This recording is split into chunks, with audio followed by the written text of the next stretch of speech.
ধইরা জবাই দিমু টাকা লাগবো না রে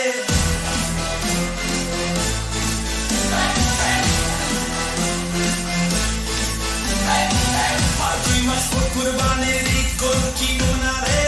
এই দাই ধইরা জবাই দিমু টাকা লাগবো না রে দিমু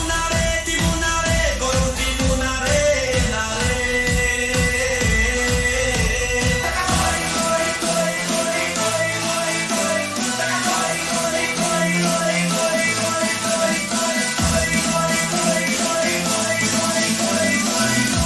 সর্বনাশ হইয়া গেছি মাত করা আমাকে গরু লইয়া গেছি জবই কইরা খেবো আমারে জবই কইরা খেবো ওরে আইস